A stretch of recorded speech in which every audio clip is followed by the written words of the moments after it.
이번에는 신흥국 신흥위험을 보겠습니다. 우리나라 CDS가 60밑으로 떨어졌어요. 일주 만에. 엄청 긍정적인 내용이고요. 원달러율이 이렇게 급격하게 하락한 거에 가장 1등 공신은 우리나라 당국의 대응책입니다. 한국은행에 계속 뭐라고 했는데 한국은행이 한 건을 하긴 했습니다. 조선업종에서 이제 이거를 수출입은행이 조선이 일단은 돈을 받기로 했잖아요. 근데 돈을 수출입은행이 증거금으로서 대응을 하기 때문에 선물환을 이용해서 원달러 환율을 매각하게 했고요. 그 다음에 국민연금에서도 해지를 하게끔 대응을 해놨습니다. 해지를 해야죠. 왜냐하면 지금 원달러 환율은 여기서 머물러갖고 쭉 떨어지기보다는 또 올라갈 가능성이 있기 때문에 둘 다 고려를 했을 때 지금부터 해지가 필요한 시점이다라고 보시면 됩니다. 추세상 보면은 이제 한번 차트 상에서 이게 정리해놓은 차트니까 한번 같이 볼게요.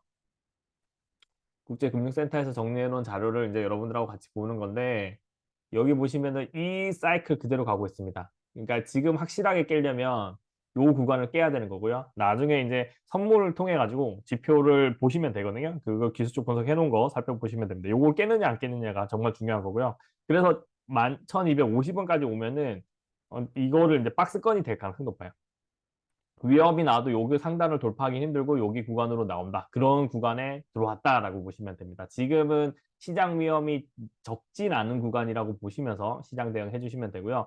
CDS 프리미엄 같은 경우에 이거 이제 11월 10일이죠. 전주 대비해서 많이 떨어졌죠. 금리 인상 이제 안 한다. 안 한다기보다는 이제 적게 한다. 그걸만으로 시장에서는 호재가 나온 겁니다. 물론 이게 뭐 어떤 거냐면 9월 기준에 금리 인상이죠. 300이죠. 300선을 기준으로 했을 때 대응인데 이제는 또 조심해야죠. 지난번에도 7월 7.9% 나왔다가 다시 8이 되니까 난리가 났거든요. 이번 7.7 나왔는데 다시 이게 이거보다 높아지면은 또 난리 납니다. 그렇게 생각하시면서 대응을 해주시고요. 인플레이션은 뭐 그 안에 있는 수치, 단기 수치들은 괜찮지만 이게 다 뭐냐면 전년 대비, 전년 동월 대비이기 때문에 다 고민스럽게 보셔야 됩니다. 전체적으로는 CDS가 많이 떨어졌다는 건 눈에 보이시죠? 이집트도 끼어들었는데 이집트도 상당히 천에서 내려왔고 터키도 다시 500대로 가고 있습니다. 500대가 작년 연말 터키의 지수이기 때문에 긍정적으로 보시고 터키 ETF뿐만 아니라 글로벌에서 좋은 기업의 좋은 국가의 ETF도 우리나라 그러면 MSCI 지수에서 우리나라 코리아가 있거든요. 그런 거 투자하듯이 우리나라 선물 코덱스 레버리지 투자하듯이 투자를 해주시면 뭐 크게 무리는 없을 것 같습니다. 그러나 이게 정도는 강력하게 들고 가실 시점은 아니고요. 아직 금리가 4.5라는 거 생각하시면 됩니다. 투자를 제대로 하는 시점은 시장이 무너져가지고 중앙은행이 이 금리를 내릴 수밖에 없고 그 금리가 2에서 3%까지 내려왔을 때가 투자를 하기에 정말 좋은 시기다. 이렇게 봐주시면 될 것 같습니다. 한계 기업입니다. 요 그림이 하나 추가됐는데요. 6월 달 기준입니다. 대출 변동금리가 591조고 5.9조가 1% 증가되면 되는 거고요. 6월 달이니까 훨씬 더 급격하게 올라갔다가 이제 내려온 거고, 거기다 원달러 환율 때문에 수출 물가가 높아졌다라고 보시면 됩니다. 그리고 다음 저축은행 부동산 프로젝트 파이낸싱. 이제 누구의 부동산 프로젝트 파이낸싱이었냐면, 이번에는 1금융권에서 경남은행이나 그런 쪽이었고요. 그 다음에 또 플러스 알파가 뭐냐면 증권사 프로젝트 파이낸싱인데 저축은행 프로젝트 파이낸싱은 저축은행 사태의 핵심 키입니다. 이거는 무서운 내용이긴 하지만 그래도 그 비중의 정도는 작긴 작습니다. 그리고 여기 있는 거 신용 보강을 하긴 했지만 이번 달 만기 47.5%가 도래되는 거예요. 또 이만큼 금액이 나오기 때문에 넘겨주지 않으면 또 힘들어지는 상황이고요. 그 다음에 프로젝트 파이낸싱에서 로펌들 그러면 법을 피할 수 있으면 디폴트를 낼 수도 있는 거죠. 이것도 결국에는 1.8조로 확대를 했고 심각하다는 거. 캐피탈에서 자금 조달 어서 프로젝트 파이낸싱 문제가 높다는 거. 이 뉴스가 제일 중요한 포인트라고 보시면 될 것 같고요. 그리고 이제 여러분들하고 볼 게 또 하나 있는데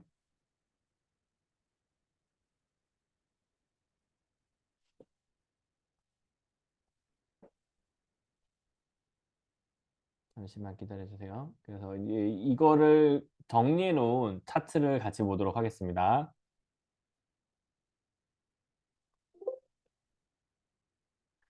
자,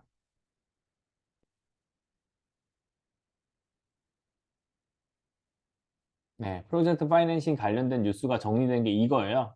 그래서 유동성에 처한 한계 기업이고 한계 기업 증가가 높아지는 게 11월 10일자 뉴스로 나왔습니다. 그리고 이게 변동금리가 있기 때문에 지금부터 중요한 거는 1년간은 생존입니다. 기업 운영하시는 분들은. 그래서 변동금리를 최소화 줄여놓고 대출 자산을 줄여놓고 대응을 하시는 거고요.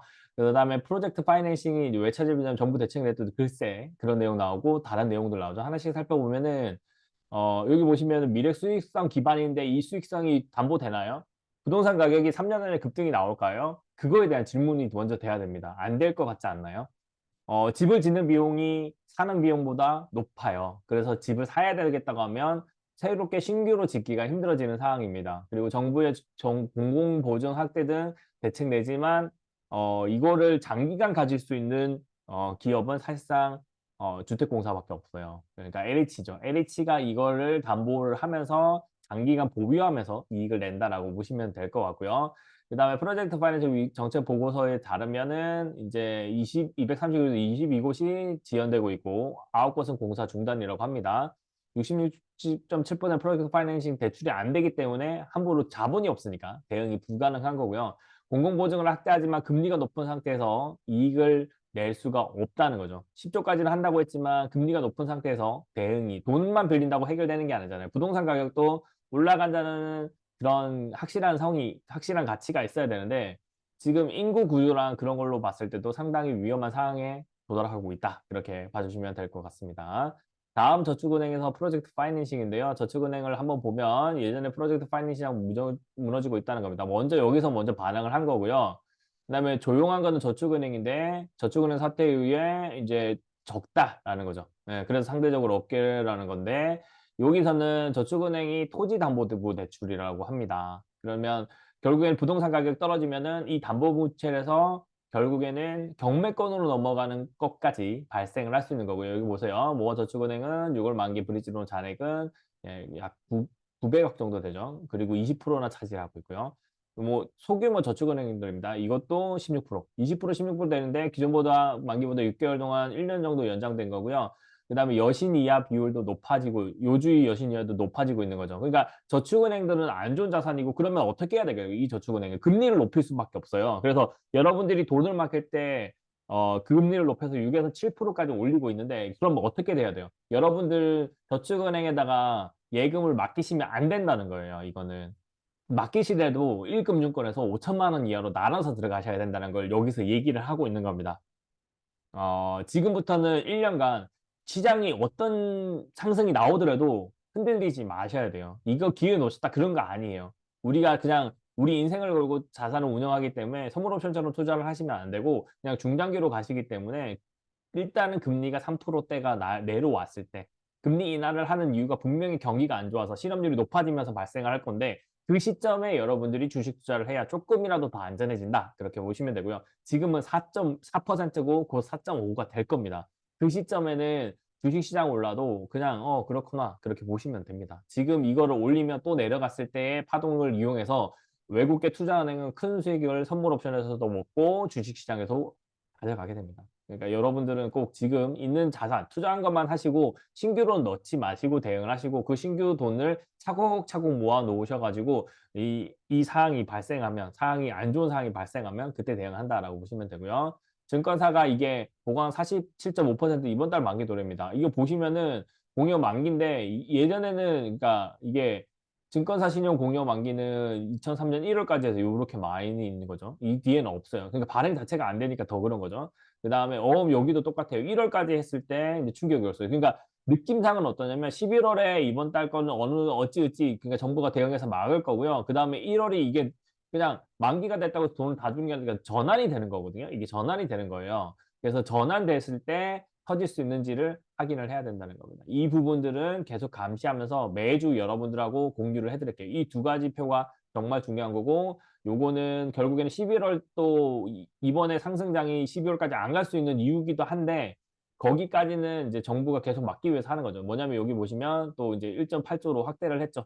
어음을 확대를 했기 때문에 지금 대응을 하고요. 왜냐하면 금리 자체가 높기 때문에 가능하다라고 보고 있는 거고요. 그래도 그렇다고 할지라도 금리가 높고 이런 상태에서는 기업이 운영하기 힘들어지는 구조다라고 보시면 됩니다. 캐피탈에서 자금조달 어렵다는 거 나오죠. 11월 10일입니다. 프로젝트 파이낸싱.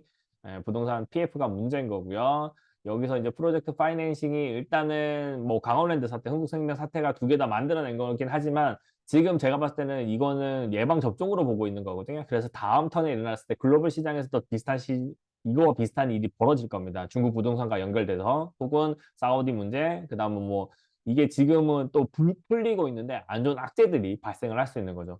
그러니까 누가 그랬잖아요. 화목한 집은 다 좋은 건데 안 좋은 집은 각자 집마다 이유가 있다고. 그러니까 각자 집마다 이유를 여기서 우리가 발생하면서 이 프로젝트 파이낸싱도 같이 터질 수도 있다. 그렇게 보시면서 보수적으로 대응하실 필요가 있다라고 보시면 될 것 같습니다. 그래서 한계 기업하고 제2금융권에서는 하도는 이 결국에는 자금 조달 문제입니다. 그럼 금융 안정권이나 문제인 거고 그래서 이거를 인식하고 있다는 게 긍정적인 거고요. 그리고 그거와 연결돼서 원달러 환율도 낮춰야 생산자 물가 지수를 낮춰줘야만 이 기업들 특히 무역을 통해서 이윤을 만들어내는 기업들을 조금 지원하고 있다라는 게 긍정적이라고 보시면서 시장 대응을 해주시고요.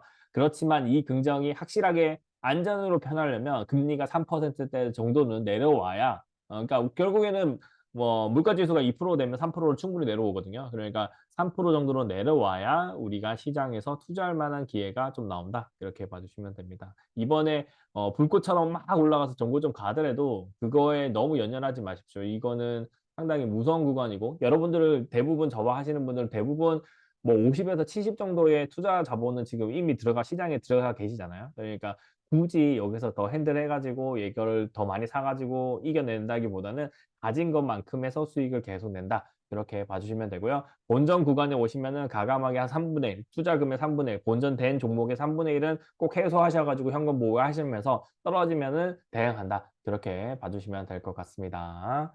네, 그 신흥국 신용위험하고 한계기업하고 제2금융권 위험을 오늘 여기까지 정리하도록 하겠습니다. 감사합니다.